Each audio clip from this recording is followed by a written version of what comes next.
बिस्मिल्लाहिर्रहमानिर्रहीम अल्हम्दुलिल्लाहि रब्बिल आलमीन अल्लाहुम्मा सल्लि व सल्लिम व बारिक अला मन इस्मुहु सय्यिदिना व मौलाना मुहम्मदुन अहमदुन हामिदुन महमूदुन हबीबिकल नबिय्यिल उम्मिय्यिर रऊफुर रहीम व अला आलिहि व अस्हाबिहि अजमईन व बारिक व सल्लिम सल्लि अलैहि। मुअज़्ज़िज़ सामीन कराम, अस्सलामु अलैकुम व रहमतुल्लाहि व बरकातुहू। अल्लाह रब्बुल इज़्ज़त आपके ऊपर अपना फ़ज़ल व करम फ़रमाए। अल्लाह रब्बुल इज़्ज़त आपको रहमतों से नवाजे। अल्लाह रब्बुल इज़्ज़त आपको बरकतों से नवाजे। अल्लाह रब्बुल इज़्ज़त की बारगाह में दुआ है कि अगर आपकी कोई परेशानी है तो अल्लाह रब्बुल इज़्ज़त आपकी परेशानी दूर फरमा दे। अल्लाह रब्बुल इज़्ज़त आपकी तंग दस्तियाँ दूर फरमा दे। अगर आप बीमार हैं तो अल्लाह रब्बुल इज़्ज़त आपकी बीमारी दूर फरमा दे। अगर आप परेशान हाल हैं तो अल्लाह रब्बुल इज़्ज़त आपकी परेशानियाँ दूर फरमा दे। तो मुअज़्ज़िज़ सामीन कराम, हम ज़िक्र कर रहे हैं सूरह हूद का।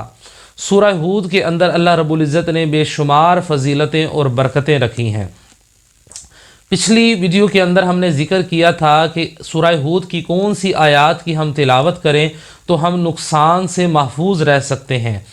आज हम ज़िक्र कर रहे हैं कि अगर आप चाहते हैं कि आपकी इबादत के अंदर खुशू व खुजू आ जाए, आपको खशियत इलाही मुयस्सर आ जाए, आपको अल्लाह की याद में, अल्लाह के खौफ में रोना आना शुरू हो जाए, आपका दिल नरम हो जाए, अल्लाह रब्बुल इज़्ज़त आपकी नमाज के अंदर, आपकी इबादत के अंदर आपको खुशू व खुजू अता फरमा दे, तो आपने करना क्या है?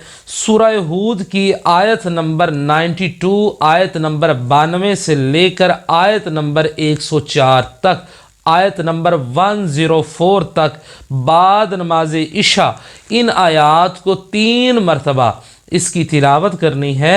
तो इंशाअल्लाहुल अज़ीज़ इसकी बरकत के साथ अल्लाह रब्बुल इज़्ज़त आपको खशियत भी अता फरमाएगा। अल्लाह रब्बुल इज़्ज़त आपकी इबादत के अंदर खुशू और खुजू भी अता फरमाएगा। सुबहान अल्लाह। अल्लाह रब्बुल इज़्ज़त की बारगाह में दुआ है कि अल्लाह रब्बुल इज़्ज़त हमें कुरान और सुन्नत पर अमल पैरा होकर दूसरों तक पहुँचाने की सआदत और तौफीक अता फरमाए। आमीन।